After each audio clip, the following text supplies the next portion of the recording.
চলো আমি চা দেখাচ্ছি বলে তোমরা অবাক হয়ে যাচ্ছ, কিন্তু অবাক হওয়ার কোনো কাণ্ড নেই। আমি আজকে কলকাতায় যাচ্ছি, কারণ একটু দরকার আছে বলে, তার জন্য শক্তিগড়ে এসেছি। তো চা তো খেতেই হবে, ল্যাংচা তো খেতেই হবে। তার সঙ্গে আমার ছেলে মেয়ে আইসক্রিম খাচ্ছে, এটাই হচ্ছে ওদের কাজ। কারণ দিয়ে শাশুড়ি মা দেখো খুব হাসি, শাশুড়ি মা বলছে আমি চা খাবো চা খাবো, চাটা খেয়ে নিল আর ছেলে টাটা করছে, তোমাদেরকে দেখতে পাচ্ছ। মেয়েও খুব খুশি, আর আমার বর তো খাওয়া স্টার্ট করে দিয়েইছে। আর আমার শাশুড়ি মা একটু চা খেতে ভালোই বাসে। হ্যাঁ চলো তাড়াতাড়ি খেয়ে নাও, তাই বলছি। খেতে খেতে আমি চারিপাশটা দেখাচ্ছি, দেখো দোকানটা খুবই ভালো লাগছে।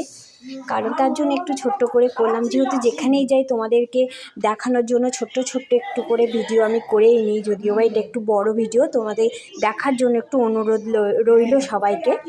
দোকানটায় আরও অনেক কিছু কেনাকাটা হলো, কুরকুরে চিপস এগুলো তো কিনতেই হবে, পালস চকলেট নিয়ে মামুনিকে ধরে ধরে আমার পতিদেব নিয়ে যাচ্ছে, কারণ হাঁটতে একদমই পারছে না, পায়ের কন্ডিশন খুবই খারাপ।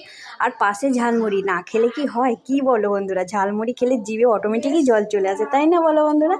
তাই আমাদেরকে বললো এখানে দাঁড়াও, আমি গাড়িটা নিয়ে আসি। ও গাড়ি আনতে গেল, দেখো চলে আসছে পতিদেব। দিয়ে আমার ছেলে সামনে বসে সব সময়, ও সামনে বসবে আর শাশুড়ি মা পিছনে বসবে। বসে আমি মাম্মামকে বলছি চল ঠাকুমার কাছে বস তুই, আর আমি আমার শাশুড়ির পাশে বসবো, মামুনির পাশে বসে।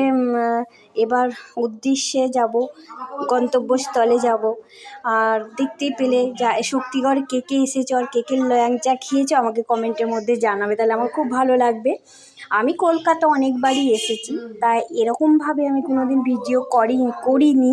এই কারণেই করিনি যে সবাই তো আসে। আর দেখো গাড়িগুলো যখন একসঙ্গে ট্রাফিকের জ্যাম পড়ে না, কি দারুণ লাগছিল দেখতে, সেই দৃশ্যটাও আমি তুলেছি। কারণটা আমার ভালো লেগেছে বলেই আমি তুলেছি। আর ভালো তো লাগবে, তাই না বলো? দেখো তোমাদের সত্যিই ভালো লাগবে। এই গাড়ি অ্যাম্বুলেন্সটাকে সাইড দিয়ে দিল আমার বর, কারণ কে কোথায় যাচ্ছে এর জন্য। আর হচ্ছে এইভাবেই